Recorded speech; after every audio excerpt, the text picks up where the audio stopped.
නමස්කාර වේවා බුදුරුවනට සැමදා බුදු හිමි සරණ යමි. නමස්කාර වේවා දම්රුවනට සැමදා සදහම් සරණ යමි. නමස්කාර වේවා සංඝරුවනට සැමදා මහා සංඝ සරණ යමි. නමස්කාර වේවා තුනුරුවනට සැමදා තිසරණ සරණ යමි. සාදු සාදු සාදු.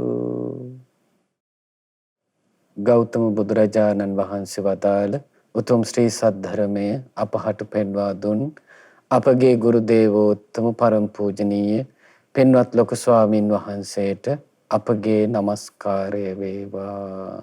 සාදු සාදු සාදු. ශ්‍රද්ධාවන්ත පින්වත්නි, ඊටාම කලාතුරකින් ලෝකේ සම්මා සම්බුදුරජාණන් වහන්සේ නමක් පහළ වෙන්නේ. ඒ බුදුරජාණන් වහන්සේ අනන්ත සංසාරේ දුක් විඳින්මින් යන සත්වයාගේ ජීවිතවල තියෙන අඳුර අවිද්‍යා අන්ධකාරය දුරු කරලා ප්‍රඥාව නැමැති ආලෝකය උදා කරලා දෙනවා. අඳුරේ ගිය සත්වයන්ට එළිය උපදවා දෙනවා. බුදුරජාණන් වහන්සේ දහම් ප්‍රදීපයක්. උන්වහන්සේ නැමැති භාග්‍යවතුන් වහන්සේ නැමැති පහනෙන් තමයි අනිත් සියලු දෙනාම තමන්ගේ ජීවිතේ ප්‍රඥා ලෝකයේ දල්වා ගන්නෙ. ආන්න එතනින් ඒ ශ්‍රාවකයා තුළ තියෙන අනවබෝධය බැහැර වෙලා සියලු ධර්මයන් කෙරෙහි අවබෝධය ඇති කරගෙන ඒ ශ්‍රාවකයා අඳුරෙන් මිදුන කෙනෙක් බවට, ආලෝකෙන් ආලෝකේ කරා යන කෙනෙක් බවට පත් වෙනවා. ඉතින් මේ දහම් ප්‍රදීප වැඩසටහනෙන් බුදුරජාණන් වහන්සේ අපට දේශනා කළ අපේ ජීවිතයේ අඳුර දුරු කර ගැනීම පිණිස දේශනා කළ උතුම් අට්ඨක වර්ගයේ දේශනා අපි ඉගෙන ගනිමින් ඉන්නේ. ඉතින් ගිය සතියේ ඔබ ඉගෙන ගත්ත අට්ඨක වර්ගයේ පළවෙනි සූත්‍රය කාම සූත්‍රය අසුරු කරගෙන දහම් කාරණා බුදුරජාණන් වහන්සේ අපට පෙන්වා දුන්නා. මේ කාමයන් පතන කෙනාට ඒ කාමයන් ලැබිද්දී එයා ඒකෙන් ගොඩාක් සතුටටපත් වෙනවා. අද්දා පීති මනෝ හෝති ලද්දා මච්චෝ යදිච්චතිති. මම හිතපු ආකාරයෙන් මට කාම සම්පත් ලැබුණා කියලා එයා සතුටු වෙනවා. වස්තු කාමයන්ගෙන් එයා සතුටු වෙනවා. සතුටු වෙලා එතනින් නතර වෙන්නේ නැහැ. ක්ලේශ කාමයන් එයාගේ ජීවිතය තුළ එයා හදා ගන්නවා. දේශනා කරනවා මොනවද මේ ක්ලේශ කාමයෝ කියලා කියන්නේ? ඡන්தோ කාමෝ, කාමයන් කෙරෙහි යම් කැමැත්තක් ඇද්ද? රාගෝ කාමෝ, කාමයන් කෙරෙහි යම් රාගයක් ඇද්ද? ඡන්ද රාගෝ කාමෝ, කාමයන් කෙරෙහි යම් ඡන්ද රාගයක් ඇද්ද? සංකප්පෝ කාමෝ, කාමයන් කෙරෙහි යම් සංකල්පයක් ඇද්ද? අපි හිතින් හදාගෙන සංකප්ප රාගෝ පුරිසස්ස කාමා, මේ මනුස්සයාගේ කාමයේ සංකල්පීය රාගයක්. අපි හිතින් හදාගෙන කාමයට ග්‍රහණය වෙනවා. රාගෝ කාමෝ, කාමයේ කියන්නේ කාමයේ කෙරෙහි යම් රාගයක් ඇද්ද? සංකල්පීය රාගයක් ඇද්ද? කාමයේ කෙරෙහි යම් කාම ඡන්දයක් ඇද්ද? කාම නන්දී, කාමයන් කෙරෙහි යම් ඇලීමක් ඇද්ද? කාම තණ්හා, කාම තණ්හාවක් ඇද්ද? කාම සිනේහෝ, කාමයන් ගැන තෙත්වීමක් ඇද්ද? කාම පරිලාහෝ, කාමයන් ගැන දැවිල්ලක් ඇද්ද? කාම මූර්ජා කාමයේ මුල් කරගෙන ඇතිවන සිහි මුලාවීමක් ඇද්ද? කාමෝ අජ්ජෝසානං කාමයන් කෙරෙහි බැස ගැනීමක් ඇද්ද? කාමෝගෝ කාමයේ නැමැති සැඩපහරට අහුවීමක් ඇද්ද? කාම යෝගෝ කාමයන් කෙරෙහි උත්සාහ කිරීමක් ඇද්ද? කාමෝපදානං කාමයන් කෙරෙහි බැඳී යාමක් ඇද්ද? කාමච්ඡන්ද නීවරණං කාමච්ඡන්ද නීවරණයක් ඇද්ද? ඔය ඔක්කොම පින්වත්නි අපේ ජීවිතය ඇතුලේ ඇතිවන ක්ලේශ කාමයයි. එහෙනම් බලන්න මේ කාමයේ ආස්වාදයේ මුල් කරගෙන සංකල්පයක් හදාගෙන කාමයේ තැලෙද්දී අපේ හිත හාත්පසින් මේ හිත කාමයට ග්‍රහණය වෙනවා. ආයි කාමයට කොටු වුණාට පස්සේ කාමයට අපේ හිත ඇදබැඳ ගත්තට පස්සේ කාමයෙන් නිදහස් වෙනවා කියන එක ලේසි එකක් නෙමෙයි. අද මේ සමස්ත ලෝකේම කාම රැල්ලක් බවට පත් වෙලා තියෙන්නේ. මේ කොරෝනා මැද්දේ වුණත් තමන්ට කොරෝනා රෝගය වැළඳෙනකන් සමහර අවාසනාවන්ත මිනිස්සුන්ට මේ කාමයේ ඉක්මවා ඊටාම සුළුවෙන් හෝ යම් කලක අපිට මේ කාමයේ අතහරින්න වෙනව නේද කියලා සුළු හෝ මානසිකාරයක් නැහැ. ඒක තමයි මේ අඳුරේ යන සත්වයාගේ අවාසනාව. ඉතින් බුදුරජාණන් වහන්සේ මේ කාම සූත්‍රයේදීම දේශනා කරනවා හරි ලස්සනට ගාථාවකින් මේ විදිහට භාග්‍යතුන් වහන්සේ වදාලා යෝ කාමේ පරිවජ්ජේති සප්පස්සේව පදාසිරෝ සෝමං විසත්තිකං ලෝකේ සතෝ සමති විජ්ජති. භාග්‍යවතුන් වහන්සේ වදාරනවා මේ කාමයේ තියෙන ආදීනව කෙනෙක් දැකලා එයා මොකද කරන්නේ? මේ කාමයේ අත්හරිනවා කියනවා.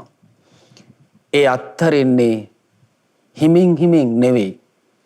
දැන් බලන්න මේ ප්‍රඥාවන්ත කෙනාගේ තියෙන ස්වභාවය යමක තියෙන යථාර්ථය හරි විදිහට දැක්කට පස්සේ එයා වේගෙන් මේ කාමයේ අතහරිනවා.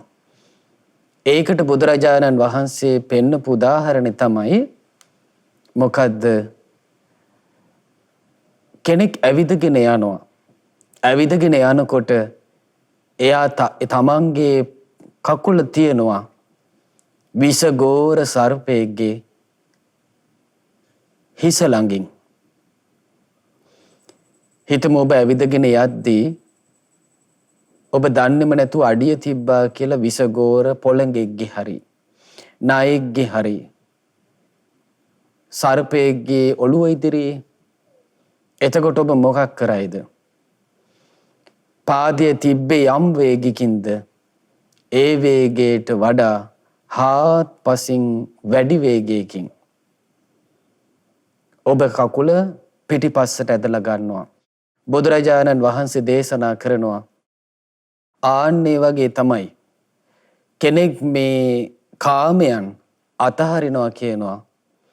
සර්පයෙක්ගේ ඉදිරියට තියපු කකුලක් ආපස්සට ගන්නවා වගේ ඉක්මනින් කකුල පස්සට ගන්නවා වගේ කාමයන් අතහරිනවා කියනවා. පින්වත්නි, කාමයන් අතහරින්න නම් මේ කාමයන් කාලිකයි කියලා අපි තේරුම් ගන්න ඕනේ. දවසක් ස්වාමීන් වහන්සේ නමක් අන්දවනේ භාවනා කරනවා. ස්වාමීන් වහන්සේගේ නම සමිද්දි. ඉතින් මේ සමිද්දි ස්වාමීන් වහන්සේ වනාන්තරේ භාවනා කරද්දී මේ සමිද්දි ස්වාමීන් වහන්සේ හරිය ලස්සන කෙනෙක්. ඉතින් මේ සමිද්දි ස්වාමීන් වහන්සේ වනාන්තරේ භාවනා කරද්දී උන්වහන්සේගේ සිත එකඟ වෙනවා. උන්වහන්සේ හරිය ප්‍රියමනාපයි. ඉතින් උන්වහන්සේව දැකලා දිව්‍යාංගනාවකගේ හිතේ කැමැත්තක් ඇති වුණා. ඉතින් සාමාන්‍ය ස්ත්‍රියකගේ වෙස්ෙන් ඇවිල්ලා කියනවා, පින්වත් ස්වාමින් වහන්සේ, ජීවිතේ කම්සප විඳලා ඉන්න. ඔබ වහන්සේ කලුකෙස් තියෙන කාලේ ජීවිතේ පළමුවෙනි වයසේ ඉන්නේ. ඉතින් කම්සප අනුභව කරලා ඉන්න. පස්සේ පුළුවන් ශ්‍රමණ ගුණධර්ම පුරුදු කරන්න. එතකොට ජීවිතේ ලෝක දෙකම ජයගත්තා වෙනවා කියලා කිව්වා. දැන් මේ කියන්නේ පැවිදි ජීවිතේ අත්හැරලා කම්සප විඳින්න එන්න කියලා. ඊට පස්සේ සමිද්දි ස්වාමීන් වහන්සේ කියනවා, පින්වත් දෙව්දුව, මම මේ කාමයන්ගේ ඇත්ත දැකලා ඉන්නේ. මේ කාමයන් කියන්නේ කාලික දෙයක්. කාලයකට තියෙන්නේ. දැන් හොඳට බලන්න, මීට වසර ගණනාවකට කලින් විඳපු කාමයට වඩා මේ වර්තමාන කාමයේ වෙනස්. අනාගතයේ කාමයේ වෙනස්. එතකොට ඒ මොහොතේ යමක් ස්පර්ශ වෙයිද මේ ඇස් දෙකට? යමක් ස්පර්ශ වෙයිද මේ කන් දෙකට? යමක් ස්පර්ශ වෙයිද මේ නාසයට? යමක් ස්පර්ශ වෙයිද මේ දිවට? යමක් ස්පර්ශ වෙයිද මේ කයට? ඒ දේ තමයි අපි විඳින්නේ. එතකොට විඳින්නා වූ කාමයේ තමයි අපි හඳුනගන්නේ. ඒක කාම සංඥාව. එතකොට යමක් හඳුනගත්තට පස්සේ ඊට අදාළ දේ තමයි විතර්ක කරන්නේ. දැන් බලන්න අපේ සිතුවිලි ලෝකයේ ඒ කාලෙට අපි විතර්ක කරපු කාමයන් මොනව වෙලාද දැන්? ඒව අනිත්‍යභාවයට පත් වෙලා, විපරිණාමයට පත් වෙලා, අන්‍ය ස්වභාවයට පත් වෙලා යනවා. එතකොට මේකේ යථාර්ථය දකින්න කෙනා කාලිකයි මේවා. අතීත අනාගත වර්තමාන කියන කාලයට අයිති වෙලා හටගන්නවා වෙනසෙනවා කියලා දකින්න කෙනා අර සර්පයේගේ හිස ළඟ තියෙන කකුල වේගෙන් පස්සට ඇදලා ගන්නවා වගේ කාමයන්ගෙන් හිත මුදා ගන්නවා කියනවා. දැන් හිතමු පින්වත්නි, මේ වගේ ගැඹුරට කෙනෙකුට තේරෙන්නේ නැහැ කියලා කාමයන් ගැන. දැන් බුදුරජාණන් වහන්සේගේ ධර්මයේ තියෙන්නේ තම තමන්ගේ නැන පමණින් අවබෝධ කරගන්නයි. එතකොට ගිහි ජීවිතේ ගත කරන කෙනෙක් නිතර කල්පනා කළොත් සබ්බේහි මේ පියේහි මනාපේහි නානා භාවෝ විනා භාවෝ, මේ ප්‍රියමනාප හැම දෙයකින්ම මට වෙන් වෙන්න සිද්ධ වෙනවා. මේ හැම දෙයක්ම නානා ස්වභාවයට පත් වෙලා යනවා. දැන් බලන්න, ඕනම බිරිඳක් ස්වාමියෙක් කරා එන්නේ, අඹුසැමියන් වශයෙන් පෞල් ජීවිතයක් ආරම්භ කරන්නේ දෙන්නම බොහෝ කල් සතුටින් සමාදානින් වාසය කරමු කියලා.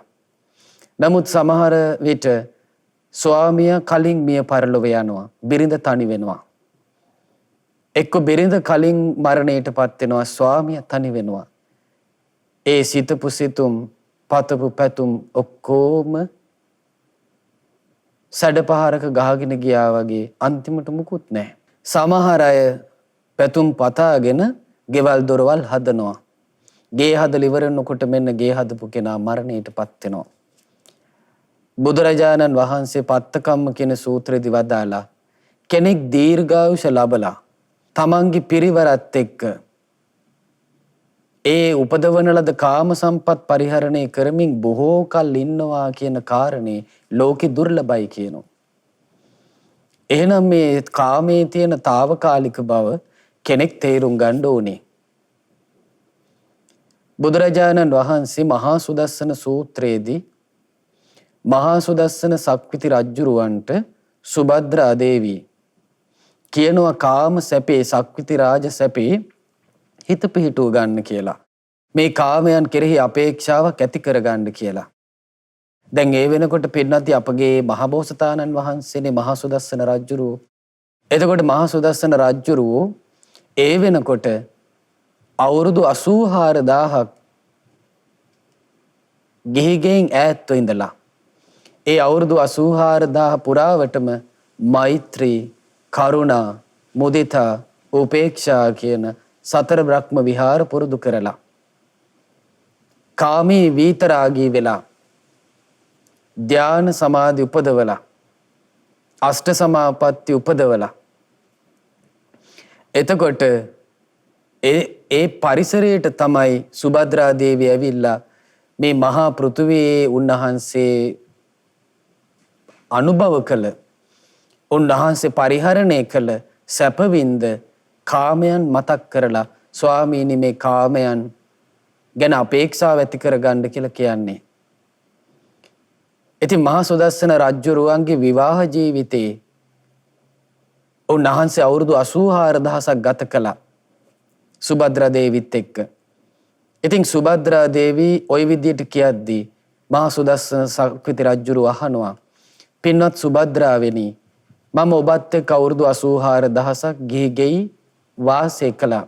ඔබ කවදාවත් මට අප්‍රිය අමනාප වචනයක් කියලා නැහැ. ප්‍රිය මනාප තෙපුල් තමයි ඔබ දෙඩුවේ. හැබැයි දැන් ඇයි මේ වෙලාවේ මං අකමැති? මට අප්‍රිය අමනාප වචනයක් කියන්නේ ඇයි? මේ කාමයන් කෙරෙහි අපේක්ෂාව ඇති කරගන්න, මේ කාමයන් අනුභව කරන්න කියලා ඔබ මට කියන්නේ ඇයි?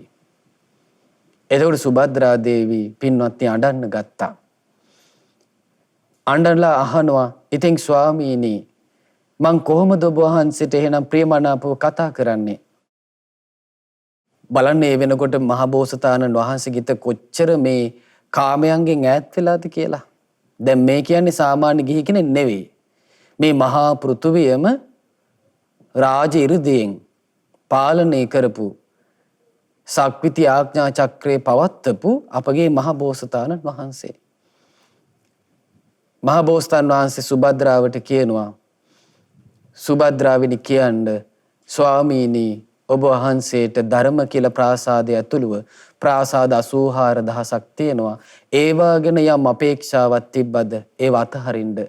අපේක්ෂාවෙන් මැරෙන එක නුවණැති අය ප්‍රශංසා කරන්නේ. ඒක නිසා අපේක්ෂාව අත්හරින්න.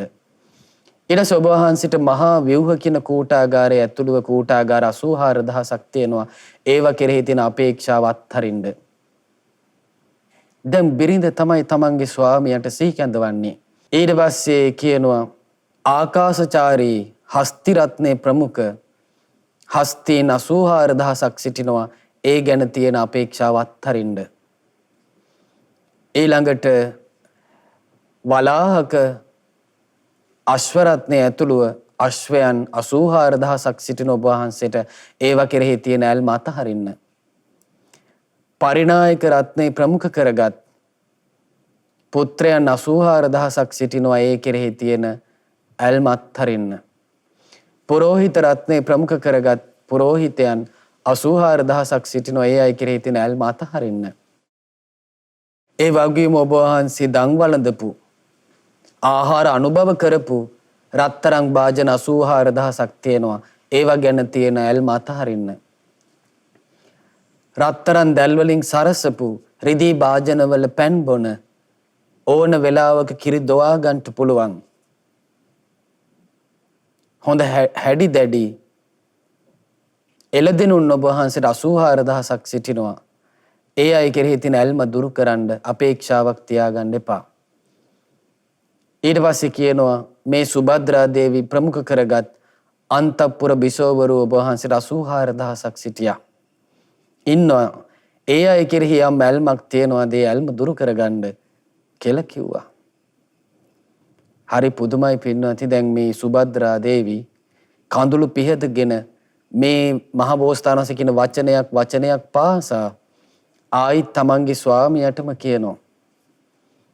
ඉතින් අපගේ මහබෝසතාණන් වහන්සේ මේ ඔක්කොම මේ තමන්ගේ බිරිඳ තමන්ට කියද්දී ඒ හැම එකක් ගැනම යම් අපේක්ෂාවක් තිබ්බද ඒ අපේක්ෂාව අත්හැරියා. දැන් මේ අනාගාමි ඵලයටපත් වෙලා නොවේ.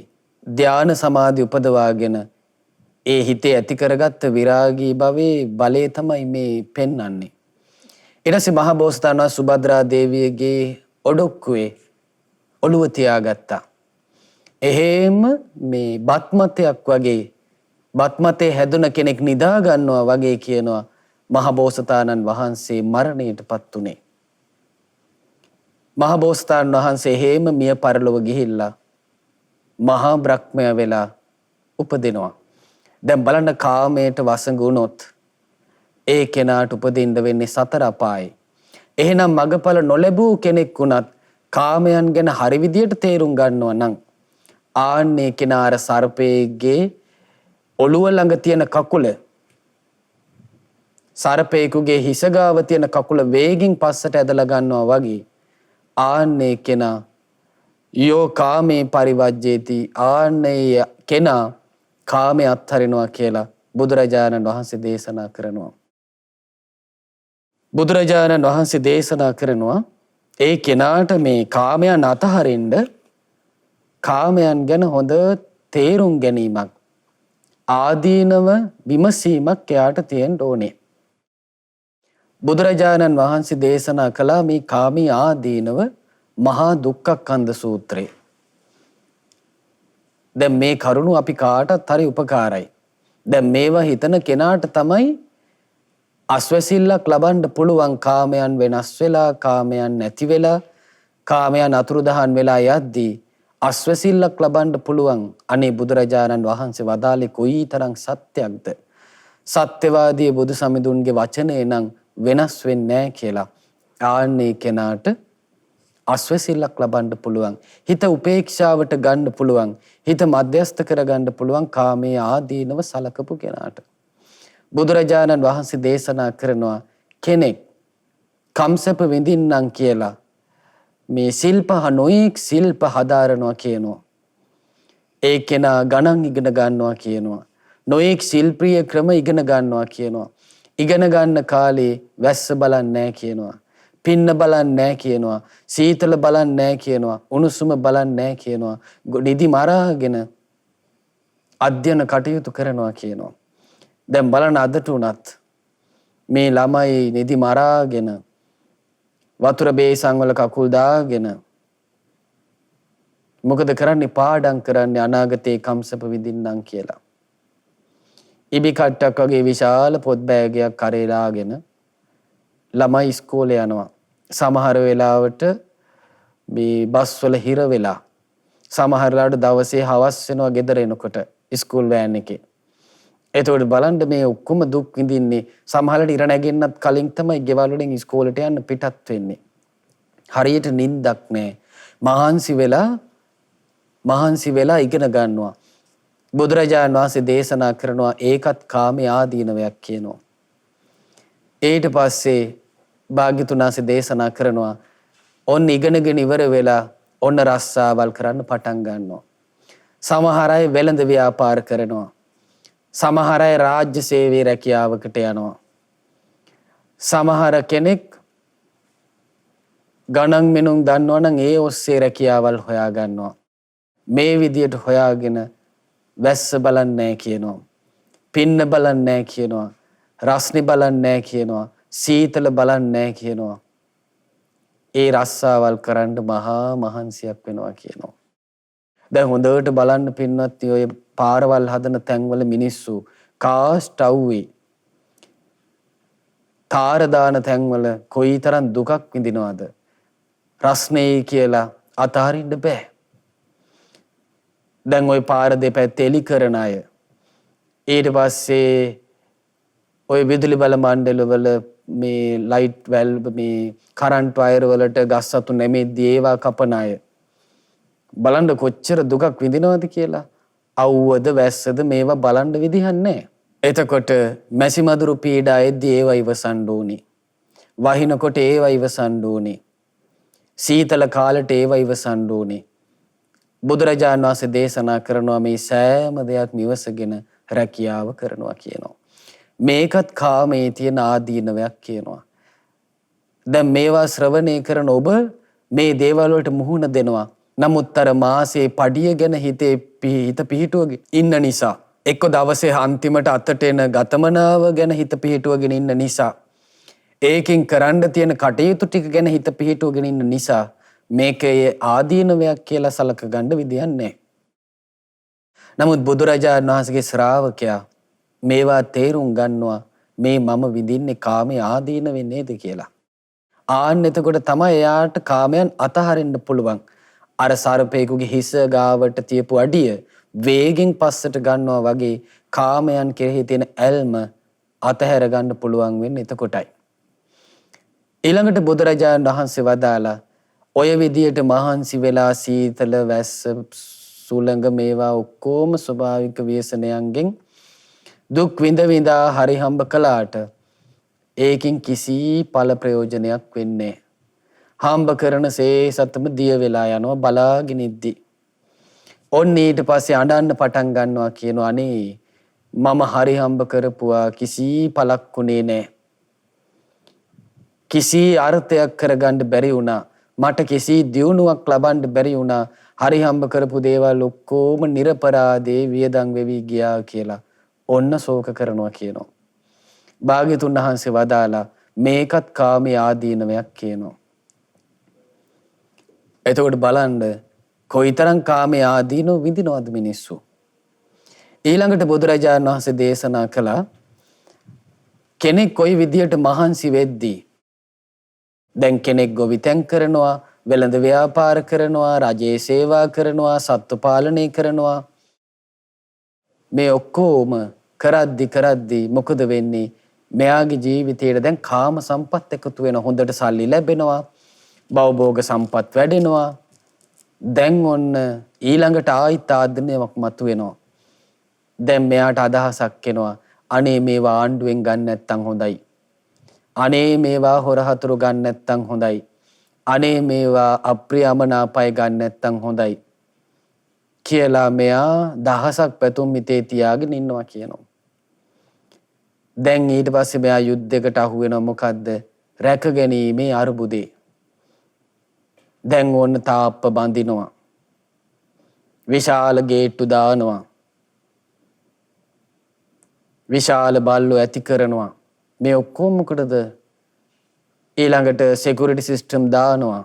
මේ ඔක්කොම කරන්න වෙන්නේ අර ලැබෙන වස්තුකාමයන් ආරක්ෂා කරගන්න.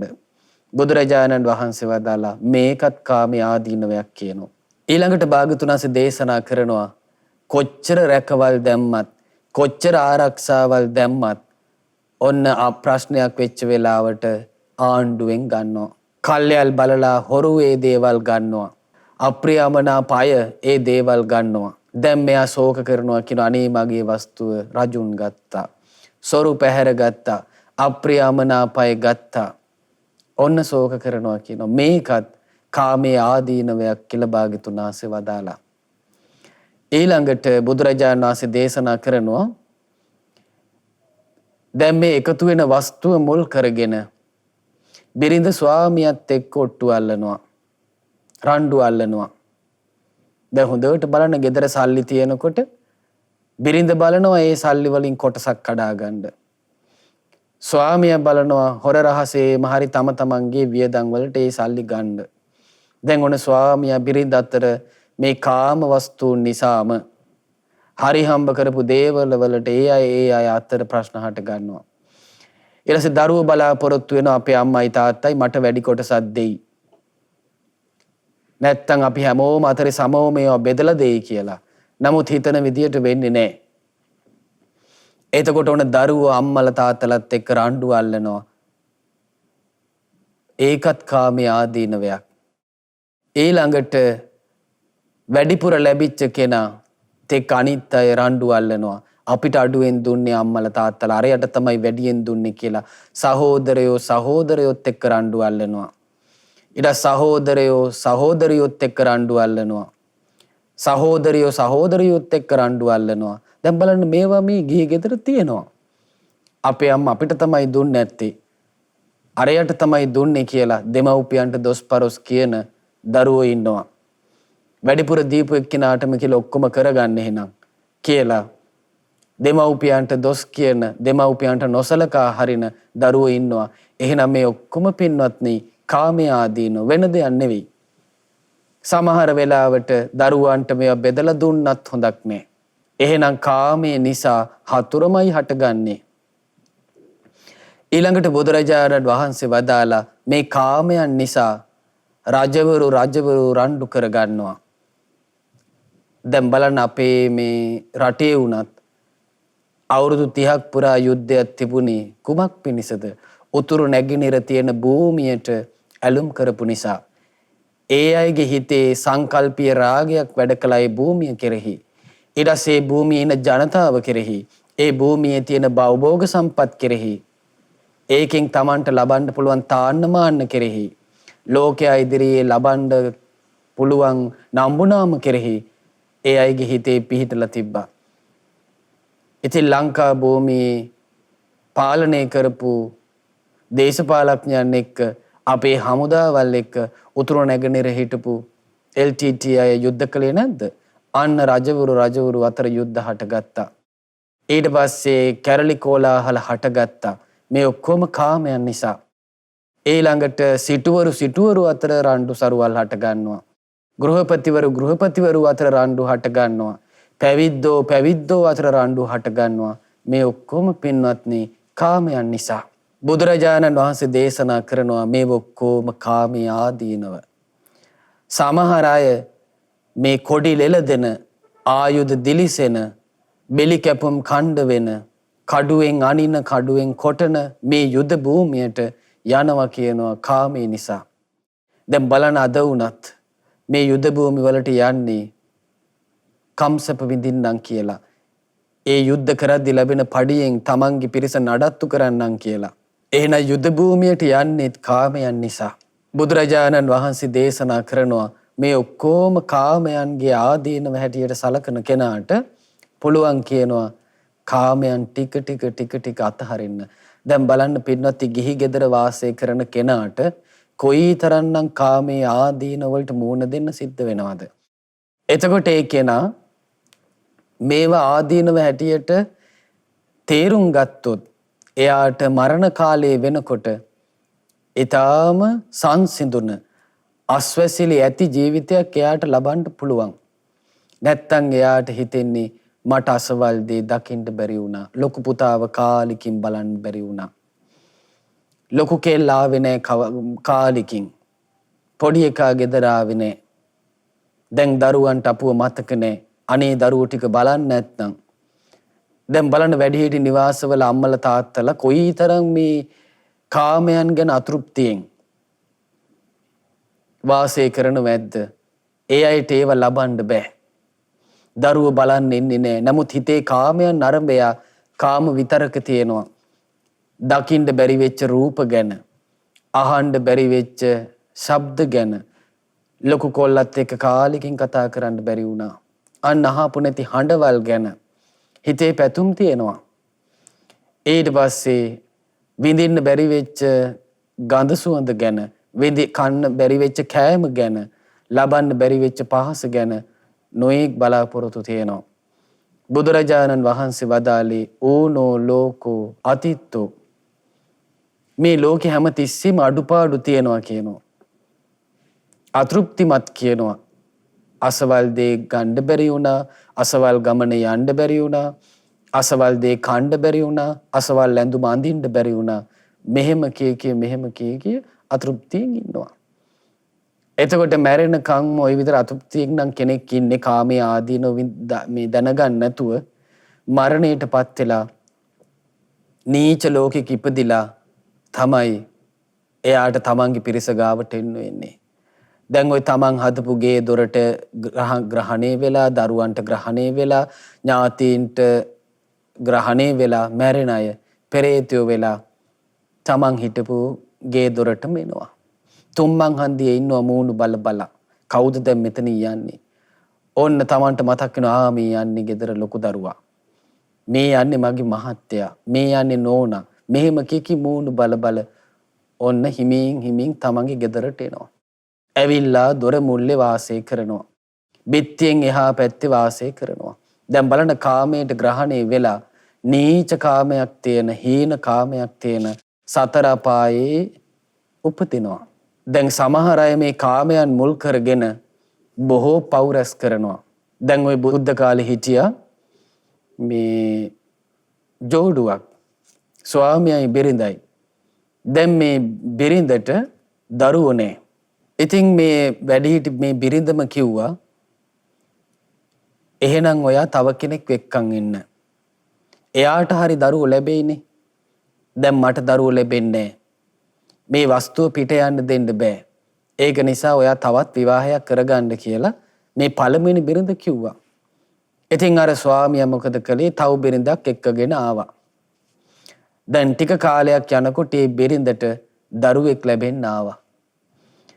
එතකොට මේ කාම වස්තුන් කෙරෙහි මේ අර පළවෙනි බිරිඳගේ හිතේ කැමැත්තක් තිබුණා. දැන් මේවා ඔක්කොගෙම අයිතිකාරී වෙයි අරයා.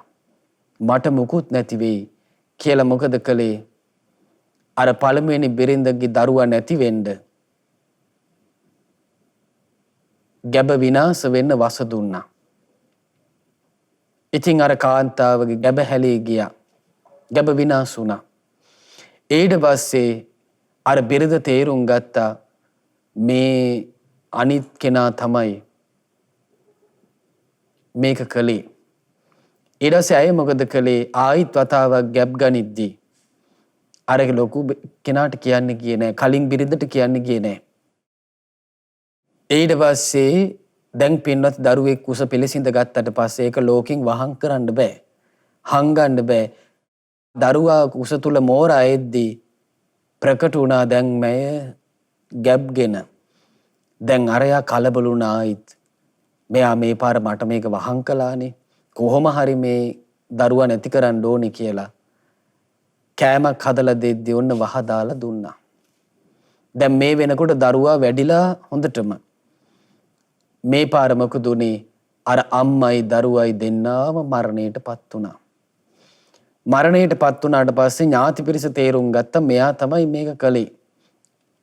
ඔන්න අල්ලලා වට කරගෙන අහනවා තීනේද මේක කළේ? තීනේද මේ නපුරු ක්‍රියාව කළේ කියලා ඇහුවා. එතකොට මෙයා කියනවා අනේ මං නම් කළේ නෑ. මං ඒක කළා නම් මම දරුවන් වදලා කණේ කියක් වෙන්න ඕනේ කියලා තමන් වැරැද්ද කරලා වැරැද්ද හංගලා තමන්ටම සාපයක් කරගත්තා. බලන්න පින්නත් මේ කාමයන් නිසා විඳින ආදීනව හරි පුදුමයි. මේවා නුවණින් සැලකුවොත් තමයි මේ කාමයට වසඟ වෙන්නේ නැතුව කෙනෙකුට ඉන්න පුළුවන්. ඒකයි බුදුරජාණන් වහන්සේ වදාළේ නිවන් මඟට තියෙන අනතුරක් තමයි මේ කාමයට තියෙන ඇල්ම. ඉතින් අට්ඨක වර්ගයේ පළවෙනි සූත්‍රයෙන් ඒ අනතුර අපිට භාග්‍යතුන් වහන්සේ මේ කාම සූත්‍රයෙන් අපිට කාමයේ ආස්වාදයත් කාමයේ තියෙන අනතුරත් මනාකොට භාග්‍යතුන් වහන්සේ පෙන්වා දෙනවා. ඊළඟට මේ කෙනා මරණයට දැන්පත් වුණා. මේ වසදීපු කාන්තාව මරණයටපත් වුණා. මරණයටපත් වෙලා ප්‍රේතියක් වෙලා උපන්නා. දවසක් මුගලන් මහරහතන් වහන්සේ පිණ්ඩපාති වඩිද්දී ලේ පෙරාගෙන ඇටයි හමයි විතරක් තියෙන පෙරේතියක් අඳෝනාවල් තියතියා මරලතෝනි තියතියා පෙරේතියක් ඉදිරියට ආවා. කෑ ගහගෙන මුගලන් මහරහතන් වහන්සේ බැලුවා කවුද මේ කියලා. එතකොට මුගලන් මහරහතන් වහන්සේ දැක්කා මේ ප්‍රේතිව. අහනවා එම්බා පෞකාර තනත්ති උඹ කවුද? නුඹට මොකද්ද මේ උනේ? එතකොට මේ පෙරේති මේ විස්තරේ කියනවා අනේ ස්වාමීනි මට උදේවරුේ පෙරේත පැටව් 7 දෙනෙක් හම්බෙනවා. මං ඒ පෙරේත පැටව් 7 දෙනාම කනවා. අනේ බඩගින්න නම් නිවෙන්නේ. ආයි දවල් කාලෙත් පෙරේත පැටව් 7 දෙනෙක් හම්බෙනවා. ඒ පෙරේත පැටව් 7 දෙනාම මං කනවා. ඒත් බඩගින්න නම් නිවෙන්නේ. ආයි සවස් කාලෙත් පෙරේත පැටව් 7 දෙනෙක් හම්බෙනවා. ඒ පෙරේත පැටව් 7 දෙනාමත් මං කනවා. ඒත් බඩගින්න නම් නිවෙන්නේ. ඉතින් මුගලන් මහරහතන් වහන්සේ අහනවා තී ඔය වගේ දුකක් විඳින්න මොන වගේ පව්කමක්ද කරගත්තේ? එතකොට කියනවා අනේ ස්වාමීනි මම මාගේ නැගණියගේ දරුවා නැති වෙන්න වස දුන්නා. වස දීලා මම මටම සාප කරගත්තා. මම නම් කළේ නෑ. මම කළා නම් මම දරුවන් වදලා කණේ කියක් වෙන්න ඕනි කියලා මම මටම සාප කරගත්තා. අනේ ස්වාමිනේ ඒ සාපේ තමයි මම දැන් මේ විඳවන්නේ කියනවා. දැන් බලන්න මේ භවභෝග සම්පත් වලට තියෙන ඇල්මෙන් තමන්ට තියෙන තැනට යම් පවුලක තමන්ට තැනක් තියෙනවා නම් ඒක නැති වෙයි කියලා හිතනවා. සමාජයේ යම් තැනක් තියෙනවා නම් ඒක නැති වෙයි කියලා හිතනවා. මේ ලාමකෝ කාමයන්ට ගොදුරු වෙලා බොහෝ ආදීනව ජීවිතේ සකස් කර ගන්නවා. ඒකයි බුදුරජාණන් වහන්සේ වදාළේ මේ කාමයන් ගැන ආදීනව හොඳට සලකන්න කියනවා. ආන්නේ කෙනා කාමයන්ගේ ආදීනව සලකනකොට මොකද වෙන්නේ? සර්පයෙකුගේ හිස ගාව තියෙන කකුල වේගෙන් ආපස්සට ඇදලා ගන්නවා වගේ ආන්නේ කෙනා කාමයන් අතහරිනවා කියනවා. බුදුරජාණන් වහන්සේ දේශනා කරනවා මේ කාමයන් කියන්නේ හේතුන්ගෙන් හටගෙන හේතු නැතිවීමෙන් නැති වෙලා යන එකක්. දැන් මේ කාම ගුණ අපේ ජීවිතයට ලං වෙන්නේ ඇසේ ස්පර්ශය හරහා. චක්කු විඤ්ඤය රූපා, ඇසෙන් දැනගන්න රූප තියෙනවා. සෝත විඤ්ඤය සද්දා, කනින් දැනගන්න ශබ්ද තියෙනවා. ගාන විඤ්ඤය ගන්ධා, නාසයෙන් දැනගන්න ගඳ සුවඳ තියෙනවා. ජීවහා විඤ්ඤය රස, දිවෙන් දැනගන්න රස තියෙනවා. කාය විඤ්ඤය පොට්ටබ්බා, කයෙන් දැනගන්න පහස තියෙනවා. මේ ඔක්කොම යමක් ප්‍රියමනාපද, හිත ඇදිලා යනවද, කාමෝපසංහිතද, කෙලෙස් ඇති වෙනවද, මේවා තමයි කාම ගුණ කියලා කිව්වේ. එහෙනම් ස්පර්ශයෙන් ඇති වෙලා ස්පර්ශයෙන් නැති වෙලා ස්පර්ශ නැතිවීමෙන් නැති වෙන එකක් තමයි කාමය කියන්නේ.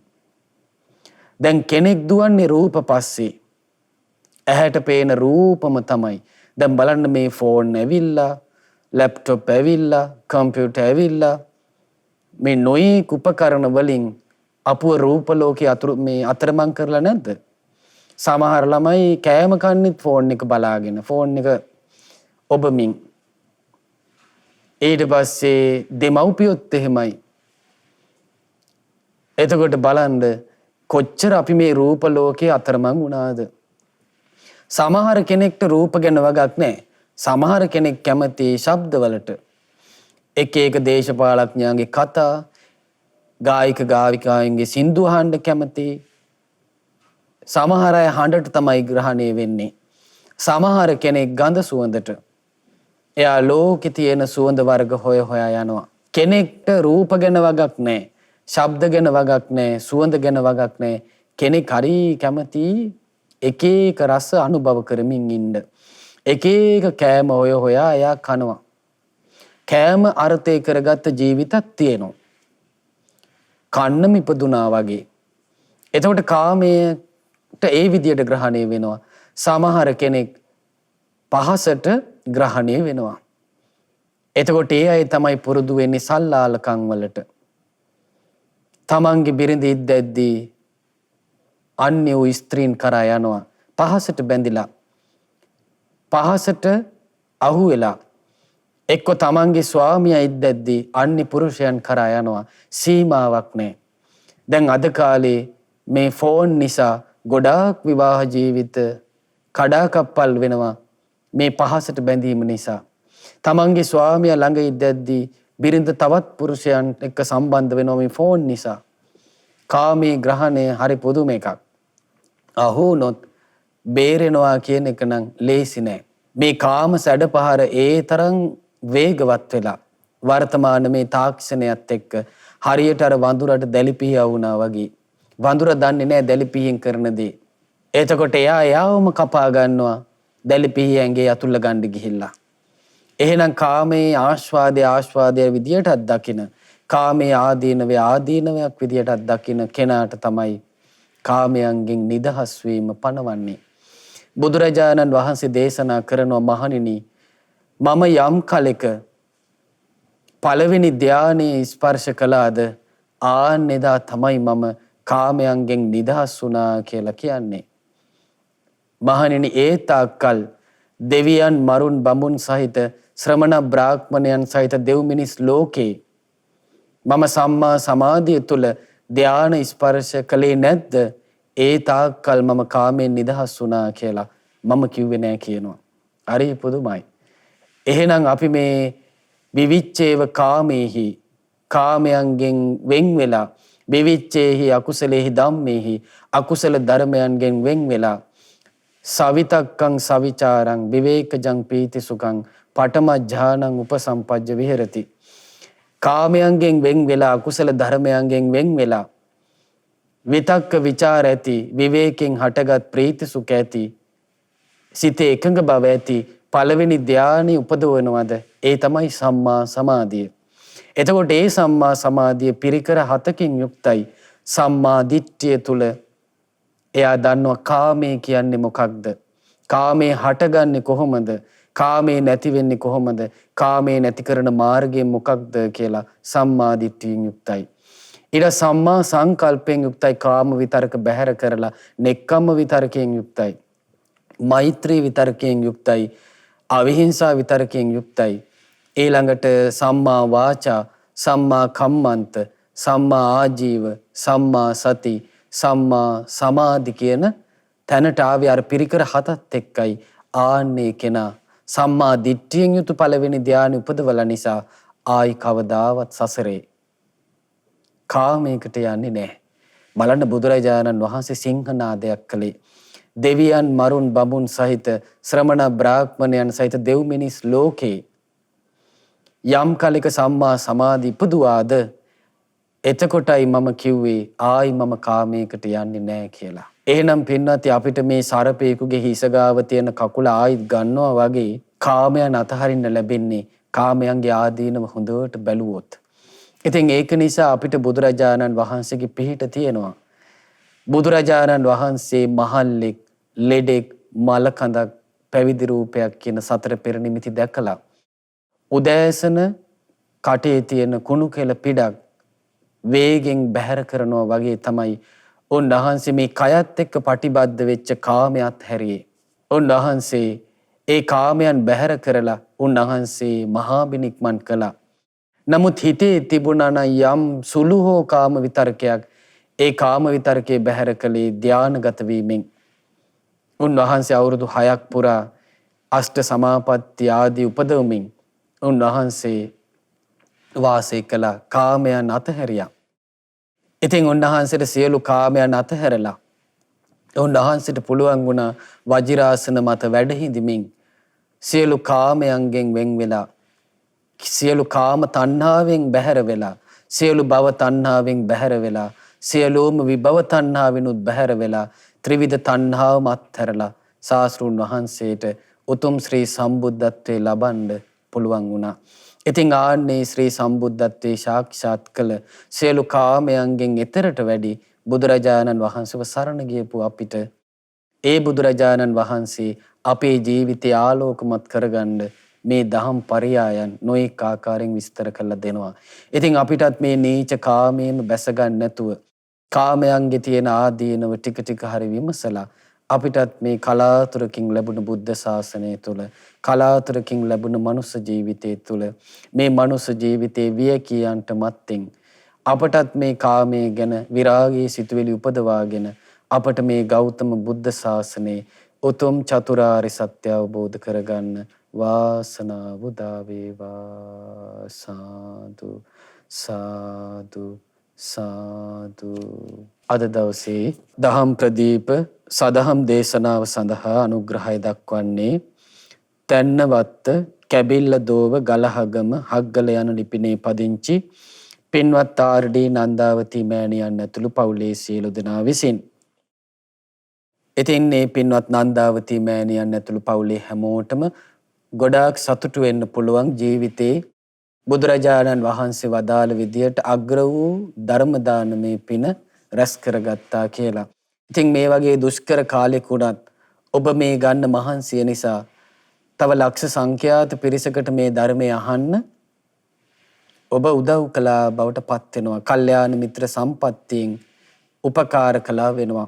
ඉතින් මේ ධර්ම දානමේ පින ඔබේ ජීවිතේට බොහෝ කල් යහපත පිණිස සැප පිණිස පවතිනවා. ඉතින් ඒ ගැන හිතලා නිතර සතුටු වෙන්න ඕනේ. බුද්ධ ශාසනයේ මම දුර්ලභ පිනක් රැස් කළානේ කියලා. ඉතින් මේ රැස් කරපු දාරෝ ධර්ම දානමේ පින සියලු දෙවියෝ අනුමෝදන් වෙත්වා. සක් දෙවිඳු සතරවරම් දෙවිවරු සෙන්පති දෙවිවරු ප්‍රදාන සදෙව්ලෝ වාසී සියලු දෙවියෝ මේ පින් අනුමෝදන් වෙත්වා. ඔබ අප සියලු දෙනාගේ ඉෂ්ඨකාමී දෙවිවරු මේ පින් අනුමෝදන් වෙත්වා. ඒ සියලු දෙවියෝ දිව්‍ය ආයුෂයෙන් වර්ණයෙන් සැපයෙන් බලයෙන් වැඩිත්වා ශ්‍රද්ධාදී උතුම් සේක බලයෙන් වැඩිත්වා පිනෙන් සතුටු වන සියලු දෙවියන්ගේ ධාර්මික රැකවරණ පින්වත් නන්දාවතී මෑණියන් ඇතුළු පවුලේ සියලු දෙනාටත් අප සෑම සියලු දෙනාටත් නොඅඩුව සලසා දෙත්වා දෙවියෝද වහවහ චතුරාර්ය සත්‍ය ධර්මය අවබෝධ කරගනිත්වා සාදු සාදු සාදු. ඒ වගේම රැස් කළ සියලු පුණ්‍ය ධර්මයන් අප සියලු දෙනාට මේ උතුම් දහම් දායාදය පෙන්වා දුන් අපගේ ගුරු දේවෝත්තම පරම පූජනීය පින්වත් ලොකු ස්වාමින් වහන්සේ මේ පින් අනුමෝදන් වෙත්වා. මේ පුණ්‍යානුභාවයෙන් අපගේ ගුරු දේවයන් වහන්සේ නිදුක් වෙත්වා නිරෝග වෙත්වා සුවපත් වෙත්වා දීර්ඝායුෂ සම්පත් සැලසේවා. ගෞතම බුද්ධ ශාසනයේම චතුරාර්ය සත්‍ය ධර්මය අවබෝධ කරගන්න වාසනාව උදා වේවා සාදු සාදු සාදු. ඒ වගේම රැස් කළ මේ පින නන්දාවතී මෑණියන් නමින් මීට වසර 9කට පෙර මිය පරලොව ගිය ඒ.ඩී. සියදෝරිස් ස්වාමි පුරුෂයාටත් මීට මාස 3කට පෙර මිය පරලොව ගිය සොපිනෝනා සහෝදරියටත් දෙපාර්ශවයේම මිය පරලොව ගිය සියලු ඥාතීන්ට මේ පින් අනුමෝදන් වෙත්වා. දායකත්වයේ දරූ සියලු දෙනාටත් නන් අයුරින් උදව් උපකාර කළ සියලු දෙනාටත් ඒ සියලු දෙනා නමින් මියගිය සියලු ඥාතීන්ටත් මේ පින් අනුමෝදන් වෙත්වා. අද දවසේ ධර්මයේ ශ්‍රවණය කළ ඔබ සියලු දෙනා නමින් මියගිය සියලු ඥාතීන් මේ පින් අනුමෝදන් වෙත්වා. කොරෝනා වෛරසයේ හේතුවෙන් මිය පරලොව ගිය ලංකාවාසී ලෝකවාසී සියලු දෙනාටත් මේ පින් අනුමෝදන් වෙත්වා. ඒ සියලු දෙනාගේ පරලොව ජීවිත සැපවත් වේවා සුවපත් වේවා අමා මහ නිවනින් සැනසෙත්වා සාදු සාදු සාදු. ඒ වගේම රැස් කළ සියලු පුණ්‍ය ධර්මයන් පින්වත් ආර්.ඩී. නන්දාවතී මෑණියන් ඇතුළු පවුලේ සෑම සියලු දෙනාටම මේ පින් අනුමෝදන් වෙත්වා. විශේෂයෙන් අවුරුදු 2කමාරක් වයස ඇති යසස්මී සුභාසා ධම්සරණි සිංගිති දියණියටත් කවීෂ හිරෝෂි කවිෂ්ක නෙතුසි යන මුණුබුරු මිනිබිරියන්ටත් සන්ධ්‍යා ස්වර්ණ තිලකා ආනන්ද යන දූපුතුන්ටත් ධනුෂ්ක සහ බන්දුල යන බෑනාවරුන්ටත් සුජීවත්ව වාසය කරන ඥාති හිත මිත්‍රාදී සෑම සියලු දෙනාටමත් මේ ධර්ම දානමේ පින සිදු කිරීමේදී උදව් උපකාර කළ නන් අයුරින් සහ සම්බන්ධ වුණ සියලු දෙනාට මේ පින අනුමෝදන් වෙත්වා. සෑම සියලු දෙනාටම මේ පිනේ ආනුභාව බලයෙන් තුනුරුවනේ සූවිසි මහා ගුණ බලයෙන් ස්වර්ණමාලී මහසෑය රජුන්ගේ අනන්ත ආනුභාවයෙන් විජයශ්‍රී ජයශ්‍රී මහා බෝධීන් වහන්සේගේ ආනුභාව බලයෙන් සියලු දෙනා නිදුක් වෙත්වා නිරෝග වෙත්වා සුවපත් වෙත්වා දීර්ඝායුෂ සම්පත් සැලසේවා. කරන කියන සියලු කටයුතු දරුවන්ගේ අධ්‍යාපන කටයුතු ਸਰව ප්‍රකාරයෙන්ම සාර්ථක වේවා. සියලු දෙනාටද ගෞතම බුද්ධ ශාසනයේ තව දුරටත් ජීවිතවලට පින් රැස් කරගෙන උදාරෝ ගුණ සම්පත් දියුණු කරගෙන චතුරාර්ය සත්‍ය අවබෝධ කරගන්න වාසනාව උදා වේවා සාදු සාදු සාදු.